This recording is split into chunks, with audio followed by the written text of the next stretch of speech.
ആ ഇരുന്ന് ചിരിക്കുന്നവരോട് ഞാൻ വളരെ സ്നേഹപൂർവ്വം ചെവിക്ക് പിടിക്കും കേട്ടോ.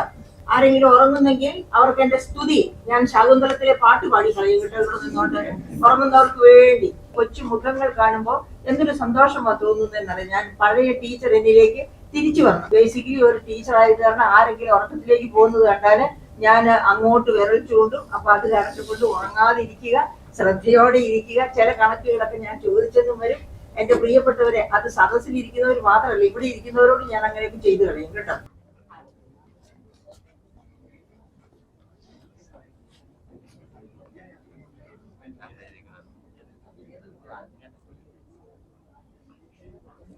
കാര്യശേഷി വികസനം എന്നിവയിലൂടെ സാമൂഹിക വികസനങ്ങളിൽ അവബോധം നൽകി. സിവിൽ സൊസൈറ്റി സംഘടനകൾ, അക്കാഡമിക് സ്ഥാപനങ്ങൾ, സർക്കാർ സംവിധാനങ്ങൾ എന്നിവയെ സഹകരിച്ച് പ്രവർത്തനങ്ങൾ നടത്തി.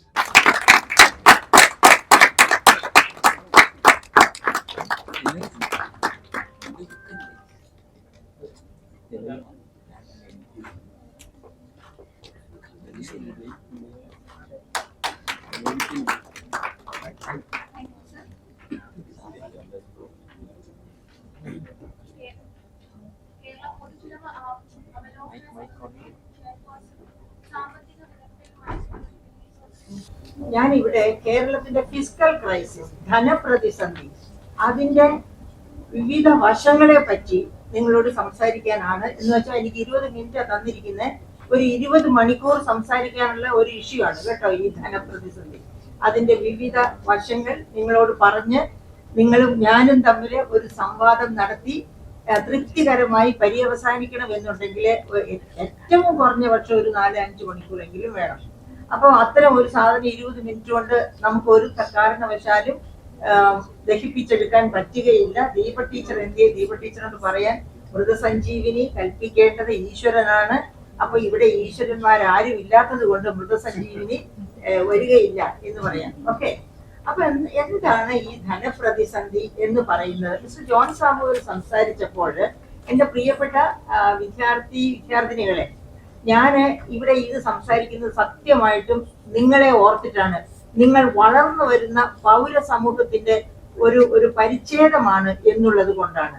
അതായത് നാം പൗര സമൂഹം എത്ര കണ്ട് അവയർനെസ് ഉള്ളവരാണോ നമ്മുടെ രാജ്യത്ത് നടക്കുന്നത്, നമ്മുടെ സമൂഹത്തിൽ നടക്കുന്നത്, നമ്മൾ വോട്ട് ചെയ്ത് ഭരണത്തിലേക്ക് കയറ്റി വിടുന്ന ആൾക്കാര് നമുക്ക് സമ്മാനിക്കുന്ന ഭരണം, അതൊക്കെ എന്താണ് എന്ന് കൃത്യമായി മനസ്സിലാക്കി വളർന്നാൽ മാത്രമേ നമുക്ക് നീതി കിട്ടുകയുള്ളൂ.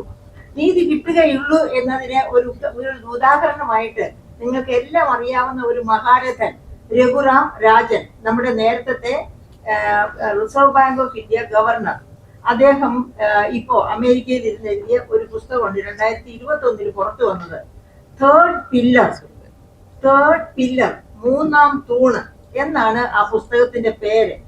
എന്താണ് ആ തേർഡ് പില്ലറിൽ അദ്ദേഹം അപഗ്രഥിക്കുന്നത്? അദ്ദേഹം പറയുന്നത്, നമ്മള് വോട്ട് ചെയ്ത് ഭരണത്തിലേറ്റുന്ന ഭരണകൂടം ഒരു തൂണ്. രണ്ടാമത്തെ തൂണ് അവര് കൈയിട്ട് പിടിക്കുന്ന, അവര് ചേർത്ത് പിടിക്കുന്ന കോർപ്പറേറ്റുകളും വ്യാപാര വ്യവസായ സമൂഹവും, അതാണ് രണ്ടാമത്തെ തൂണ്. മൂന്നാമത്തെ തൂണാണ് ഈ ഭരണകൂടവും കോർപ്പറേറ്റുകളും എപ്പോഴും ചൂഷണം ചെയ്തുകൊണ്ടിരിക്കുന്ന നാം എന്ന ഈ അവർക്ക് വോട്ട് ചെയ്ത് അവരെ ഭരണത്തിലേറ്റിയ ജനപക്ഷം, ജനങ്ങൾ. ആ ജനങ്ങളാണ് മൂന്നാമത്തെ തൂണ്. അപ്പോൾ ഇത് നാം മനസ്സിലാക്കണം. അതിനെയാണ് തോമസ് പിക്കറ്റി, നിങ്ങൾ സാമ്പത്തിക ശാസ്ത്രം പഠിക്കുന്നവരായതുകൊണ്ട് ആ പേര് കേട്ടിട്ടുണ്ടാവും. ഒരു ഫ്രഞ്ച് എക്കണോമിസ്റ്റാണ്, വേൾഡ് ഫേമസ് എക്കണോമിസ്റ്റാണ്, നോബൽ പ്രൈസിനോട് പോലും മുഖം തിരിഞ്ഞു നിൽക്കുന്ന എക്കണോമിസ്റ്റാണ്. അദ്ദേഹം പറയുന്നത് ക്രോണി ക്യാപിറ്റലിസം അഥവാ ചങ്ങാത്ത മുതലാളിത്തം, അതായത് ഭരിക്കുന്നവരും മുതലാളിത്തവും തമ്മിൽ, കോർപ്പറേറ്റുകളും തമ്മിൽ കൈകോർക്കുന്നതിന്റെ ദൃശ്യമാണ്, അല്ലെങ്കിൽ അതാണ് ചങ്ങാത്ത മുതലാളിത്തം കൊണ്ട് ഉദ്ദേശിക്കുന്നത്. അപ്പൊ അങ്ങനെ ഒരു ചങ്ങാത്ത മുതലാളിത്തത്തിലേക്ക് ലോകം വീണ്ടും പോയിക്കൊണ്ടിരിക്കുകയാണ്. നമുക്കറിയാം, കമ്മ്യൂണിസം എന്ന് പറയുന്നത് ഇപ്പൊ എവിടെയും ഇല്ല. കമ്മ്യൂണിസത്തിന്റെ വരവ് തീർച്ചയായിട്ടും ക്രോണി ക്യാപിറ്റലിസത്തിന്റെ, ചങ്ങാത്ത മുതലാളിത്തത്തിന്റെ വേരുകൾ അറുത്ത ഒരു കാലമുണ്ടായിരുന്നു.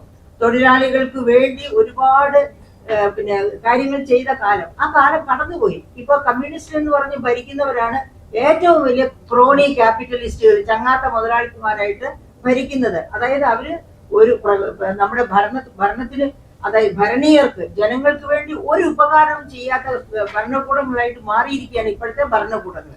അപ്പൊ അങ്ങനെയുള്ള ഒരു കാലഘട്ടത്തിലാണ് നമ്മൾ ജീവിക്കുന്നത്. അത് എന്റെ പ്രിയപ്പെട്ട വിദ്യാർത്ഥിനികൾ മനസ്സിലാക്കി ഓരോ ചുവടും മുൻപോട്ട് വെക്കുമ്പോൾ എന്താണ് ഇന്ന് ജനം എങ്ങനെ പ്രതികരിക്കണം എന്നുള്ളത് മനസ്സിലാക്കിക്കൊണ്ട് മുന്നേറണം എന്നുള്ളത് കൊണ്ടാണ് ഞാൻ സന്തോഷത്തോടെ ഇവിടെ ഇരിക്കുന്നത്. ഞാൻ കോളേജിൽ നിന്ന് റിട്ടയർ ചെയ്തിട്ട് 10-20 വർഷമായി കേട്ടോ.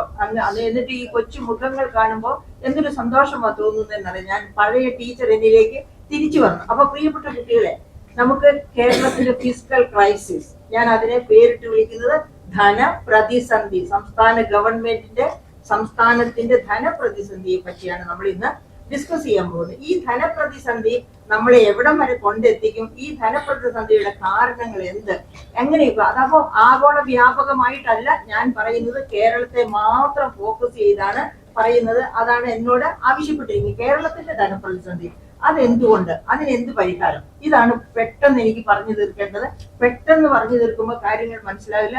അപ്പൊ എന്റെ പ്രിയപ്പെട്ട വിദ്യാർത്ഥിനികളോട് എനിക്കൊരു അഭ്യർത്ഥനയുണ്ട്. ഇത് ബജറ്റ് ഇൻ ബ്രീഫ്, നമ്മുടെ ഗവൺമെന്റ് ഓഫ് കേരള ഓരോ ബജറ്റ് കഴിയുമ്പോഴും പുറപ്പെടുവിക്കുന്ന ഒരു സ്റ്റാറ്റിസ്റ്റിക്കൽ ഡോക്യുമെന്റ് ആണ്. ഇതിനകത്ത് ഈ വർഷം ചെയ്യാൻ പോകുന്ന കാര്യങ്ങൾ എന്തൊക്കെയാണ്, കഴിഞ്ഞ 2-3 വർഷങ്ങളിൽ ചെയ്തത് എന്തൊക്കെയാണ് എന്നതിന്റെ സ്റ്റാറ്റിസ്റ്റിക്സ് ലഭ്യമാണ്. ഇത് നല്ലവണ്ണം എല്ലാ വർഷവും ഓരോ കോപ്പി ഡൗൺലോഡ് ചെയ്ത് സ്പൈറൽ ബൈൻഡ് ചെയ്ത് നിങ്ങളുടെ അലമാരിയിൽ സൂക്ഷിക്കുക. നിങ്ങളൊരു ഒന്നാന്തരം ബജറ്റ് എക്സ്പേർട്ട് ആകും. കാരണം ഇത് വച്ച് വേണം പഠിക്കാൻ. അതുകൊണ്ട് ഇതൊക്കെ ഒരു ശീലമാക്കുക. ഒരു നല്ല ഇക്കണോമിക്സ് സ്റ്റുഡന്റിന് ഒരു നല്ല ബജറ്റ് എക്സ്പേർട്ട് ആയിട്ട് ഭാവിയിൽ വരണമെങ്കിൽ ഇതിന്റെ കോപ്പികൾ സൂക്ഷിച്ചു വെച്ച് ഇതിനെ കമ്പയർ ചെയ്ത് ഈ സ്റ്റാറ്റിസ്റ്റിക്സിനെ അനലൈസ് ചെയ്ത് ഇതിൽ നിന്ന് നിഗമനങ്ങൾ കണ്ടെത്താൻ നിങ്ങളെ കൊണ്ട് കഴിയണം. അങ്ങനെ കഴിയണം. അതിനു വേണ്ടിയാണ് ഞാനിത് സൂക്ഷിച്ചു കയ്യിൽ വെച്ചിരിക്കുന്നത്. പിന്നെ ചില റെഫറൻസസ് ഒക്കെ എനിക്ക് നടത്തേണ്ടി വരും ഇത് പറഞ്ഞുകൊണ്ടിരിക്കും. അപ്പൊ എന്താണ് നമ്മുടെ പ്രധാന ഇതിനകത്ത് ഒരു 8-10 വളരെ പ്രധാനപ്പെട്ട പോയിന്റ് ഉണ്ട്. അതൊക്കെ നിങ്ങൾക്ക് കിട്ടിയിരിക്കുന്ന ഈ സാധനത്തിൽ നിന്ന് നിങ്ങൾക്ക് മനസ്സിലാകും. അപ്പൊ ഞാൻ അതിന്റെ പ്രധാനപ്പെട്ട ചില പോയിന്റ് ആണ് പറയാൻ പോകുന്നത്. നമ്മുടെ ഫിസ്ക്കൽ ക്രൈസിസ് എന്നത് ഒരു റിയാലിറ്റിയാണ്. ആ ഫിസ്ക്കൽ ക്രൈസിസ് അഥവാ ധനപ്രതിസന്ധി ഒരു റിയാലിറ്റി ആയതുകൊണ്ട് നമ്മുടെ സംസ്ഥാന സർക്കാർ, നമുക്കറിയാം, ഞാൻ സംസ്ഥാന സർക്കാരിനെ വിമർശിക്കാനല്ല ഇവിടെ നിൽക്കുന്നത്. പക്ഷെ സംസ്ഥാന സർക്കാർ എപ്പോഴും വിരൽ ചൂണ്ടുന്നത് ആരുടെ നേരെയാണ്? കേന്ദ്രം അവഗണിക്കുന്നു, അതുകൊണ്ട് ഞങ്ങൾക്ക് ഫിസ്ക്കൽ ക്രൈസിസ് ഉണ്ട് എന്നാണ്. അപ്പൊ ഈ കേന്ദ്രം അവഗണിക്കുന്നത് കൊണ്ടാണോ കേരളത്തിന് ഫിസ്ക്കൽ ക്രൈസിസ് ഉണ്ടായിരിക്കുന്നത്? ഒരു കാരണവശാലും അല്ല. പക്ഷേ കേന്ദ്രത്തിന്റെ അവഗണനകൾ മൂലം കേരളം എല്ലാ സംസ്ഥാനങ്ങളും പ്രതിരോധത്തിലാകുന്നുണ്ട്. അക്കൂട്ടത്തിൽ നമ്മുടെ സംസ്ഥാനവും പ്രതിരോധത്തിലാകുന്നുണ്ട്. അല്ലാതെ കേരളത്തെ കരുതി മാത്രം ഒരു പ്രത്യേക നിയമവും കേന്ദ്രം കൊണ്ടുവന്നിട്ടില്ല. അപ്പൊ അത് മനസ്സിൽ വെച്ചുകൊണ്ടാണ് ഞാൻ എന്റെ കണക്കുകൾ നിങ്ങളുടെ മുൻപിൽ കണക്കൊന്നും പറയുന്നില്ല. കാരണം കണക്കുകളൊക്കെ വിരസമായിരിക്കും, നിങ്ങളെ ഉറക്കത്തിലേക്ക് കൊണ്ടുപോകും.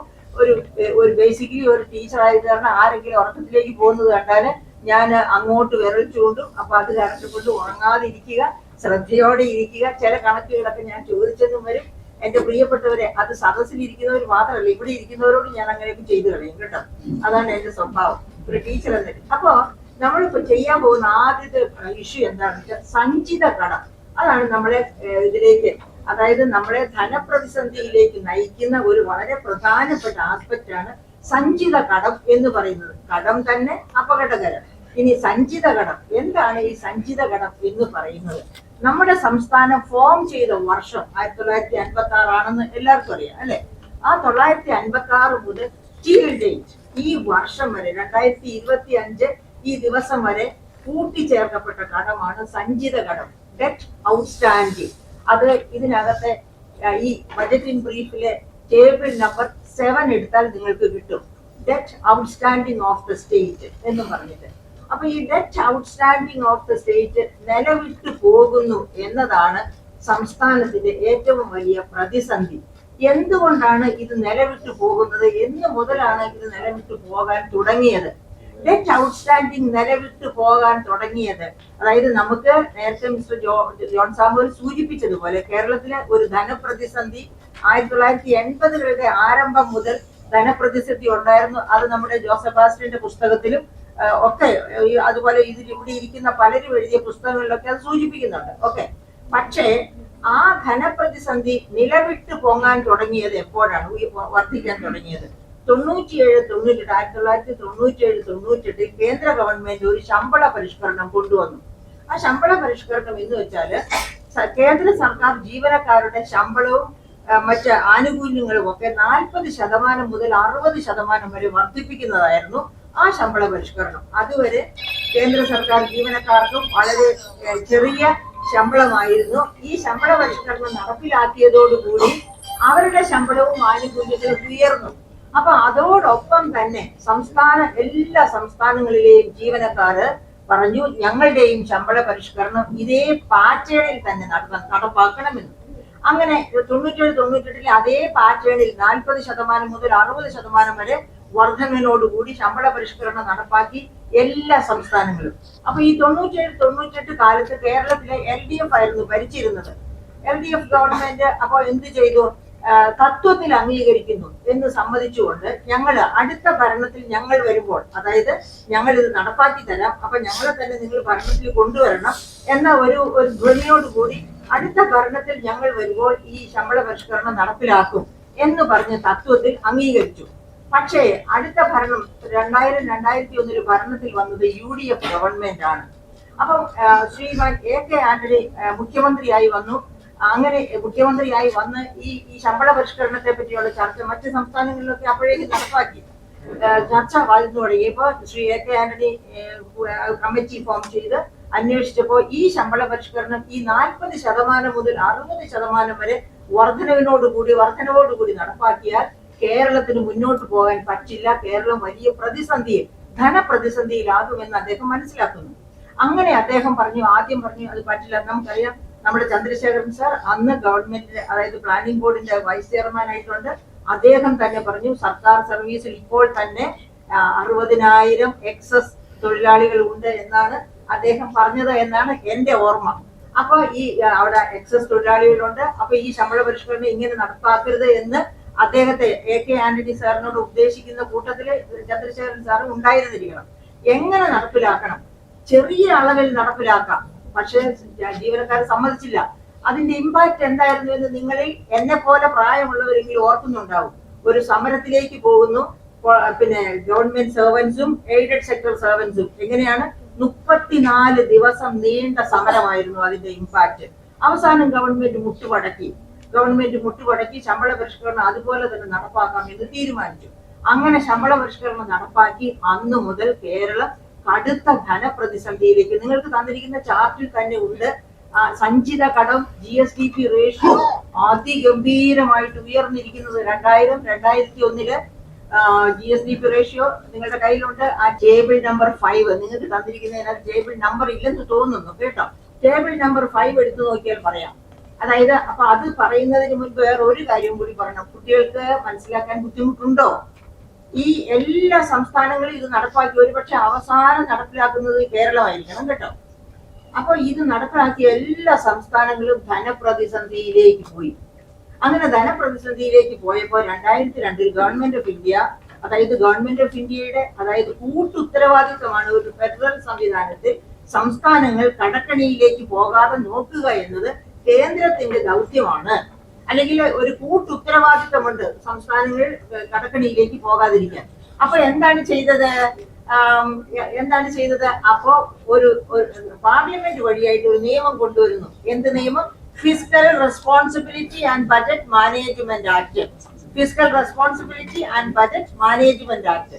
ഈ ആക്ട് എന്താണ് പറയുന്നത്? ഈ ആക്ടിൽ പറയുന്ന പ്രധാനപ്പെട്ട കാര്യങ്ങൾ പ്രിയപ്പെട്ട വിദ്യാർത്ഥികളെ ശ്രദ്ധിച്ചു കേട്ടോളൂ. FRBM ആക്ട്, അതിൽ പറയുന്ന പ്രധാനപ്പെട്ട കാര്യങ്ങൾ എന്തൊക്കെയാണ്? 1, ഒരു വർഷം എടുക്കുന്ന കടം GSDPയുടെ 3% ഉയരാൻ പാടില്ല. ഒന്നാമത്തെ കണ്ടീഷൻ, GSDPയുടെ 3% ഒതുക്കണം ഒരു വർഷം എടുക്കുന്ന കടം. രണ്ടാമത്തെ കണ്ടീഷൻ, റവന്യൂ ഡെഫിസിറ്റ് 5 വർഷം കൊണ്ട് 0 ആക്കണം. റവന്യൂ ഡെഫിസിറ്റ് എന്താണെന്ന് ഞാൻ വരും വഴിക്ക് പറയാം. അപ്പൊ റവന്യൂ ഡെഫിസിറ്റ് 0 ആക്കണം, 2ാമത്തെ കണ്ടീഷൻ. 3ാമത്തെ കണ്ടീഷൻ, സഞ്ചിത കടം ആ ഇരുന്ന് ചിരിക്കുന്നവരോട് ഞാൻ വളരെ സ്നേഹപൂർവ്വം ചെവിക്ക് പിടിക്കും കേട്ടോ. അപ്പൊ എന്താ പറഞ്ഞത്? മൂന്നാമത്തെ കണ്ടീഷൻ എന്താണ്? FRBM ആക്ടിലെ മൂന്നാമത്തെ കണ്ടീഷൻ എന്ന് പറയുന്നത് സഞ്ചിത കടം GSDPയുടെ 29% നിജപ്പെടുത്തണം. സഞ്ചിത കടം എന്ന് പറഞ്ഞാൽ എന്താണെന്ന് ഞാൻ ഡിഫൈൻ ചെയ്തു. ആ സഞ്ചിത കടം GSDPയുടെ 29% നിജപ്പെടുത്തണം. മൂന്നാമത്തെ കണ്ടീഷൻ. അപ്പൊ ഒന്നാമത്തെ കണ്ടീഷൻ എന്താണ്? ഒരു വർഷം എടുക്കുന്ന കടം GSDPയുടെ 3% കവിയരുത്. രണ്ടാമത്തെ കണ്ടീഷൻ റവന്യൂ ഡെഫിസിറ്റ് 5 വർഷം കൊണ്ട് ഇല്ലാതെയാക്കണം. മൂന്നാമത്തെ കണ്ടീഷൻ സഞ്ചിത കടം GSDPയുടെ 29% നിജപ്പെടുത്തണം. ഇപ്പൊ നിങ്ങൾ ആ ടേബിൾ 3 ടേബിൾ 5 ഞാൻ പേരിട്ടിരിക്കുന്നു. ആ ടേബിൾ ഒന്ന് നോക്കുക. സഞ്ചിത കടം GSDP ശതമാന കണക്കിൽ നിന്നൊരു ടേബിൾ ഉണ്ട്. നിങ്ങൾക്ക് ഇത് കിട്ടിയിട്ടുണ്ടെങ്കിൽ ആ ടേബിളിൽ നോക്കിയാൽ അറിയാം 2000-2001 GSDP ശതമാനമായിട്ട് സഞ്ചിത കടം എത്ര ശതമാനമാണ് പ്രിയപ്പെട്ട സുഹൃത്തുക്കളെ? 34.64%. അത് മുതൽ ആ ഒരു അതൊന്ന് നോക്കുക, താഴേക്ക് നോക്കുക നിങ്ങള്. അഞ്ചിൽ 2010 വരെ 10 വർഷം 10 വർഷത്തേക്ക് സഞ്ചിത കടം 34, 31, 38, 41 ഈ തരത്തിൽ നിൽക്കുകയാണ്. വളരെ ഉയർന്നു നിൽക്കുകയാണ്. മാൻഡേറ്റ് ചെയ്ത FRBM മാൻഡേറ്റ് ചെയ്തിരിക്കുന്ന എത്ര ശതമാനമാണ്? 29%. 29%ത്തിൽ നിന്നൊക്കെ കയറി LDF ഭരിച്ചോട്ടെ, UDF ഭരിച്ചോട്ടെ. അതായത് 2000 മുതൽ 2005 വരെ ഭരിച്ചത് UDF ആണ്, അപ്പോഴും ഉയർന്നു നിൽക്കുന്നു. 2006 മുതൽ 2010 വരെ ഭരിച്ചത് LDF ആണ്, അപ്പോഴും ഉയർന്നു നിൽക്കുന്നു. അപ്പൊ ഇറസ്പെക്റ്റീവ് ഓഫ് ദ ഗവൺമെന്റ് ഈ സഞ്ചിത കടം GSDP റേഷ്യോ ഉയർന്നു നിന്നു. എന്ന് വെച്ചാൽ ഈ ഒറ്റ ശമ്പള പരിഷ്കരണം കൊണ്ട് തന്നെ സംസ്ഥാന ഗവൺമെന്റ്, കേരള സംസ്ഥാന ഗവൺമെന്റ് വലിയ ധനപ്രതിസന്ധിയിലേക്ക് പോയി എന്നാണ് നമ്മൾ മനസ്സിലാക്കുന്നത്. ഓക്കെ. പിന്നെ 2011 ആയപ്പോഴേക്കും വീണ്ടും UDF ഗവൺമെന്റ് വരുന്നു. അപ്പൊ UDF ഗവൺമെന്റ് വളരെ കഠിന ശ്രമം നടത്തിക്കൊണ്ട് ഈ ഡെറ്റ് GSDP റേഷ്യോ കുറച്ചു കൊണ്ടുവരുന്നു. നോക്കുക, നിങ്ങളുടെ ആ ടേബിൾ കയ്യിലുണ്ടെങ്കിൽ നോക്കുക. 5 വർഷവും ഇത് 29%-ലോ അതിൽ താഴെയോ നിൽക്കുന്നു. പക്ഷെ വീണ്ടും 2016 ആയപ്പോൾ LDF ഗവൺമെന്റ് വരുന്നു. 2016 മുതൽ ടിൽ ഡേറ്റ്, ഇപ്പൊ ലേറ്റസ്റ്റ് ബജറ്റ് ആണ് എന്റെ കയ്യിലിരിക്കുന്നത്. ഈ ബജറ്റിൽ തന്നെ ഗവൺമെന്റ് പറഞ്ഞിരിക്കുന്നു, ബാലഗോപാൽ സർ പറഞ്ഞിരിക്കുന്നു, ഡെറ്റ് GSDP റേഷ്യോ എത്രയാണെന്ന്? 33.77% എന്ന് പറഞ്ഞിരിക്കുന്നു. എന്ന് വെച്ചാൽ അദ്ദേഹത്തിന് അത് കണ്ടെയ്ൻ ചെയ്യാൻ പറ്റിയിട്ടില്ല. 33.7 പറയാം. ടേബിൾ A7 പറയുന്നു 33.77%. ഇതിനകത്തുണ്ട്. ഇതൊക്കെ വെബ്സൈറ്റിൽ കിട്ടും പ്രിയപ്പെട്ട കുട്ടികളെ. നിങ്ങൾക്ക് ആർക്ക് വേണമെങ്കിലും വെബ്സൈറ്റിൽ നിന്ന്, എങ്ങനെയാണ് ഇത് വെബ്സൈറ്റിൽ നിന്ന് എടുക്കുക? www.nic.in. NIC national informatics centre, അതാണ് ഗവൺമെന്റിന്റെ ഒഫീഷ്യൽ വെബ്സൈറ്റ്. അതിൽ കയറണം. അല്ലെങ്കിൽ നിങ്ങൾക്ക് ചിലപ്പോൾ ഗൂഗിളിലൊക്കെ പോയി തെറ്റ് കിട്ടിയെന്നിരിക്കും. അപ്പൊ NIC.in കയറിയിട്ട് government of Kerala budget in brief എന്നടിക്കണം. Government of Kerala budget in brief 2025-26. അങ്ങനെ അടിക്കുമ്പോൾ നിങ്ങൾക്ക് കൃത്യമായിട്ട് ഈ ഡോക്യുമെന്റിലെ വിവരങ്ങൾ തന്നെ കിട്ടും. ആ വിവരങ്ങൾ അനുസരിച്ച് പഠിക്കുമ്പോൾ നിങ്ങൾക്ക് കാണാം ഡെറ്റ് GSDP റേഷ്യോ ഈ പ്രാവശ്യവും പറഞ്ഞിരിക്കുന്നത് 33.77% ഓഫ് GSDP എന്ന് വെച്ചാൽ ഇപ്പോഴും. അപ്പോൾ ഇത് പറയുമ്പോൾ നമ്മൾ ഓർക്കേണ്ട ഒരു കാര്യം, ഈ ഡെറ്റ് GSDP റേഷ്യോ ഇങ്ങനെ ഇരിക്കുന്നു എന്ന് പറയുന്നത് കൊണ്ട് കേരളത്തിന്റെ ഡെറ്റ് തീരുന്നില്ല. അവിടെയാണ് പ്രശ്നം വരുന്നത്. ഇത് മറ്റ് നമ്മുടെ തെക്കേ ഇന്ത്യൻ സംസ്ഥാനങ്ങളൊക്കെ എത്രയാണ്? അവരുടെ ഒക്കെ 29%-ൽ താഴെയാണ്. കേരളത്തിന്റെ ഒഴിച്ച് ബാക്കി എല്ലാ തെക്കേ ഇന്ത്യൻ സംസ്ഥാനങ്ങളുടെയും ഡെറ്റ് GSDP റേഷ്യോ 29%-ൽ താഴെയാണ്. അങ്ങനെ ഇരിക്കെ കേരളം ഇതുകൊണ്ട് തൃപ്തിപ്പെടുന്നില്ല. ഓവർ ആൻഡ് എബവ് എന്താണ് കേരളം ചെയ്യുന്നത്? 2 സ്പെഷ്യൽ പർപ്പസ് വെഹിക്കിൾസ് കടം വാങ്ങാൻ കേരളം ഉണ്ടാക്കി. ഏതൊക്കെയാണത്? നിങ്ങൾക്കൊക്കെ അറിയാം. KIIFB, Kerala infrastructure investment fund board. അത് LDFന്റെ ഭരണകാലത്ത് 2009 അസംബ്ലി വഴിയായിട്ട് അത് നിയമമാക്കി. എന്നിട്ട് പിന്നെ വന്ന UDF ഗവൺമെന്റ് അതിനെ തൊട്ടില്ല, അത് അങ്ങനെ ചത്തുകിടന്നു. LDF ഗവൺമെന്റ് 2016 വന്നപ്പോൾ വീണ്ടും അതിനെ പൊടിയെത്തിയെടുത്ത് അതിനെ ഒന്നുകൂടി ഒരു എന്താ പറയാ ഒരു അമെന്റ്മെന്റ് വരുത്തി. അസംബ്ലിയിൽ ഒരു അമെന്റ്മെന്റ് വരുത്തി. എന്തിനാണ്? CAG അതിനെ ഓഡിറ്റ് ചെയ്യുമ്പോൾ അതിന്റെ പൂർണ്ണ ഓഡിറ്റ് പാടില്ല. അതായത് അതിന്റെ എക്സ്പെൻഡിച്ചർ ഭാഗമൊക്കെ വരുന്ന പൂർണ്ണ ഓഡിറ്റ് പാടില്ല. അതിന്റെ ഇൻട്രോഡക്ടറി പാർട്ട് മാത്രമേ ഓഡിറ്റ് ചെയ്യാവൂ എന്ന രീതിയിൽ ഒരു അമെൻമെന്റ് കൊണ്ടുവന്നു. അങ്ങനെ അതുവഴി 2016 മുതൽ കടമെടുക്കാൻ തുടങ്ങി. അപ്പൊ അതുപോലെ പെൻഷൻ ഫണ്ടുകൾ Kerala social security pension fund limited എന്നൊരു സ്പെഷ്യൽ പർപ്പസ് വെഹിക്കിൾ കൂടി ഉണ്ടാക്കി. എന്തിനാണ് ഈ സ്പെഷ്യൽ പർപ്പസ് വെഹിക്കിളിന്റെ ജോലി? എന്താണ്? അതുവഴി കടമെടുക്കുക. എന്നിട്ട് എന്താണ് ഗവൺമെന്റ് പറയുന്നത്? ഗവൺമെന്റ് പറയുന്നത് ഇത് ബജറ്റിന് പുറത്തുള്ള കടമെടുപ്പാണ്. എന്താ ഇങ്ങനെ ബജറ്റിന് പുറത്തുള്ള കടമെടുപ്പ് എന്നൊരു ഇത് കൊണ്ടുവരാൻ ആഗ്രഹിക്കുന്നത് എന്തുകൊണ്ടാണ്? കാരണം FRBM ആക്ട് പറയുന്നത് എന്താണ്? ബജറ്റിനകത്ത് 3% GSDPയുടെ 3% കടമെടുക്കാവൂ എന്ന് പറയുന്നു. അപ്പൊ കേരളത്തിന് അത് പോരാ. കേരളത്തിന് അത് പോരെങ്കിൽ ആരെങ്കിലും ഉറങ്ങുന്നെങ്കിൽ അവർക്ക് എന്റെ സ്തുതി. ഞാൻ ശകുന്തളത്തിലെ പാട്ട് പാടി കളയും കേട്ടോ, ഇവിടെ നിന്നോണ്ട് ഉറങ്ങുന്നവർക്ക് വേണ്ടി. അപ്പൊ മനസ്സിലായല്ലോ? ഓക്കെ. അപ്പൊ എന്താ പറഞ്ഞത്? ഈ പറയപ്പെട്ട കടം GSDPയുടെ 3% കടമെടുക്കാവൂ എന്ന് നിബന്ധന വന്നതുകൊണ്ട് എന്നാൽ ശരി, ഞങ്ങൾ ബജറ്റിന് പുറത്ത് കടമെടുക്കുന്നു. എന്തൊരു വിദഗ്ധമായ രീതിയിലാണെന്നറിയോ? അങ്ങനെയാണ് ഈ രണ്ട് അതായത് അസംബ്ലി വഴിയായിട്ട് നിയമം കൊണ്ട് പാസ്സാക്കിയാണ് ഈ പറയപ്പെട്ട കിഫ്ബി KSSPL വഴി കടമെടുക്കാൻ തുടങ്ങുന്നത്. അങ്ങനെ കിഫ്ബി വഴിയും KSSPL വഴിയും ഒക്കെ കടമെടുക്കാൻ തുടങ്ങിയപ്പോ എന്ത് സംഭവിച്ചു? ഇൻ കോഴ്സ് ഓഫ് ടൈം കേരളത്തിന്റെ ക്രെഡിറ്റ് റേറ്റിംഗ് അന്താരാഷ്ട്ര തലത്തിൽ കുറഞ്ഞു. കേരളം റിസർവ് ബാങ്ക് ഓഫ് ഇന്ത്യയുടെ കൗണ്ടർ വഴി എടുക്കുന്ന കടത്തിന് പോലും വലിയ റേറ്റ് ഓഫ് ഇൻട്രസ്റ്റ് കൊടുക്കേണ്ടി വന്നു. അങ്ങനെ ആയപ്പോ ഗവൺമെന്റ് ഓഫ് ഇന്ത്യ കൂടുതൽ ഇടഞ്ഞു എന്ന് പറഞ്ഞാൽ ഒരു സംസ്ഥാനത്തിന്റെ ക്രെഡിറ്റ് റേറ്റിംഗ് കുറയുന്നത് പോലും ഇന്ത്യയുടെ മൊത്തം ക്രെഡിറ്റ് റേറ്റിനെ ബാധിക്കും. ഒരു എന്താ പറയാ, ഒരു കറുത്ത നിഴൽ ആ ക്രെഡിറ്റ് റേറ്റിംഗിനെ ബാധിച്ചിരിക്കും ഇന്ത്യയുടെ മൊത്തം.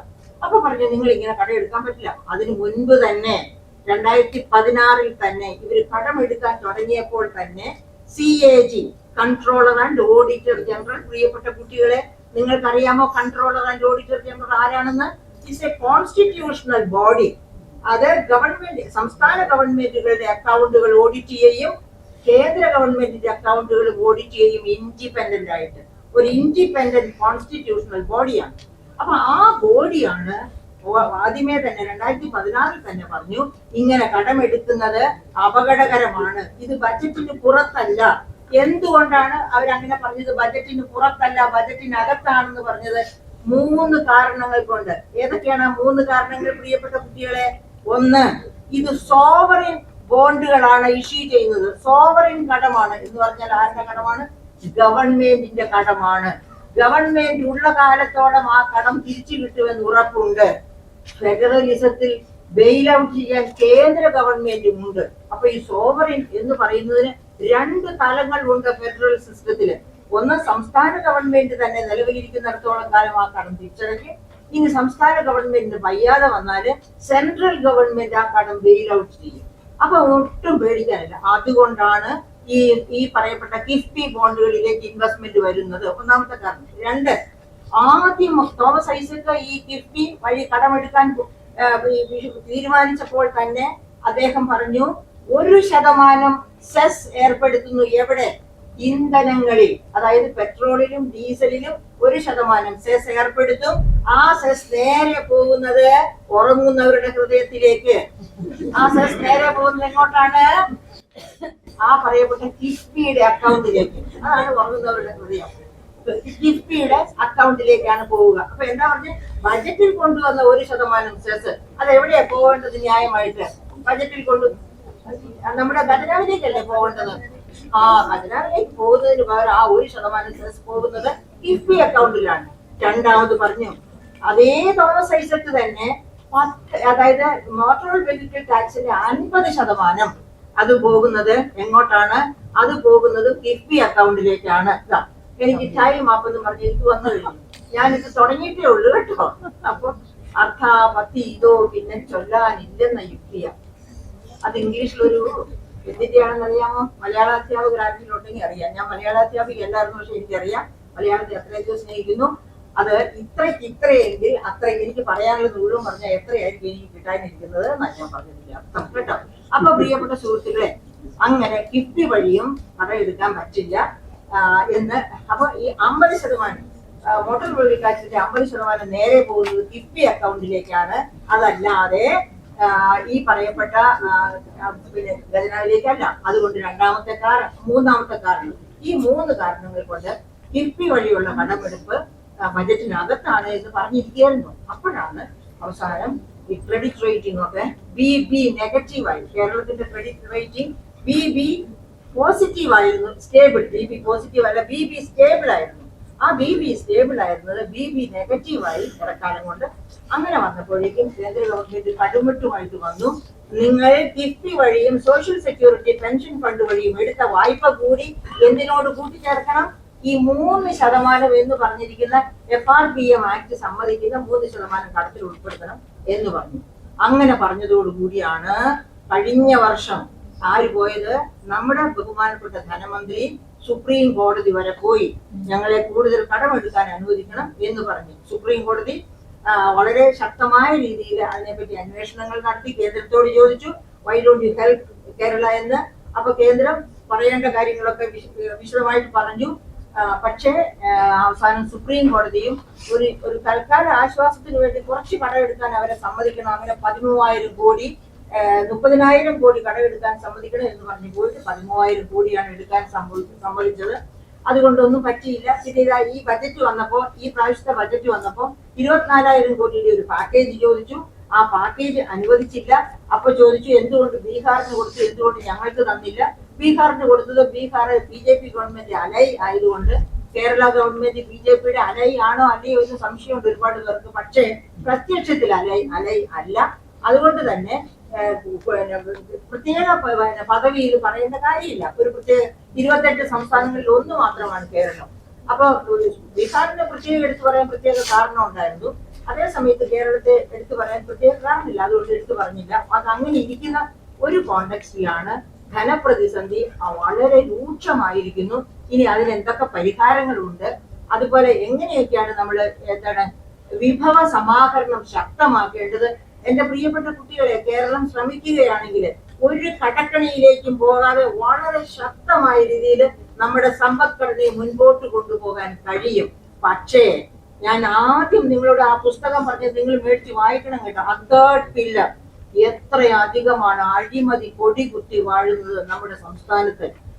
ഖജനാവിലേക്ക് പോകേണ്ട പണമൊക്കെ പിൽഫർ ചെയ്ത് മാറ്റുന്നു. അതായത് CAG റിപ്പോർട്ടുകൾ നിങ്ങൾ എടുത്ത് വായിക്കണം. ഞാൻ ഇത് കാണിച്ചതുപോലെ തന്നെ കുട്ടികൾക്കെല്ലാം ചെയ്യാവുന്നതാണ്. CAG റിപ്പോർട്ടുകൾ, ആ 7-8 റിപ്പോർട്ടുകളാണ് ഓരോ പ്രാവശ്യവും. ആ റിപ്പോർട്ടുകളൊക്കെ മേടിച്ച് വീട്ടില് തട്ട് വെക്കുക, എന്നിട്ട് അതെടുത്ത് വായിക്കുക.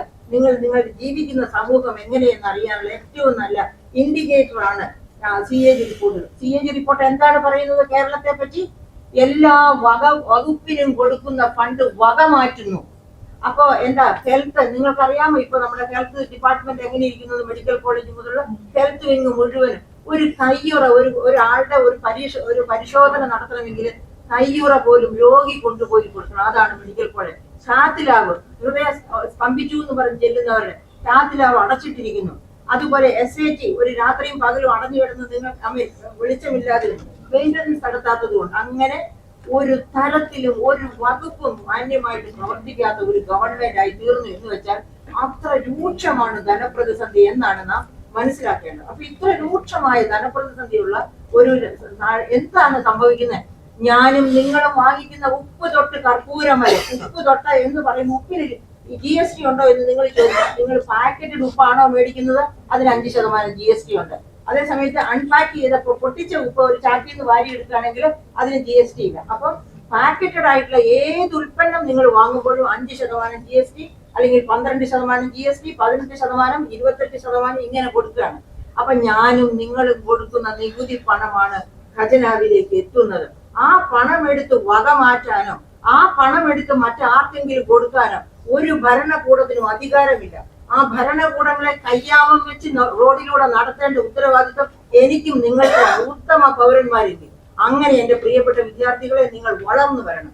നിങ്ങൾ വളർന്നു വരുമ്പോൾ നിങ്ങൾക്ക് നീതി കിട്ടണമെങ്കിൽ, നിങ്ങളുടെ ഫ്യൂച്ചറിന് ഈ നാട്ടിൽ ജീവിക്കാൻ കഴിയണമെങ്കിൽ ഇത്ര ചങ്കൂറ്റത്തോടു കൂടി കൈ ചൂണ്ടി ഇവരോടൊക്കെ ചോദിക്കാനുള്ള തന്റെ ഇടത്തോടെ നിങ്ങൾ വളരണം. അതിന് മാത്രമാണ് ഞാൻ നിങ്ങളോട് ഇത്ര ശക്തമായിട്ട് ആഹ്വാനം ചെയ്യുന്നത് കേട്ടോ. Thank you very much.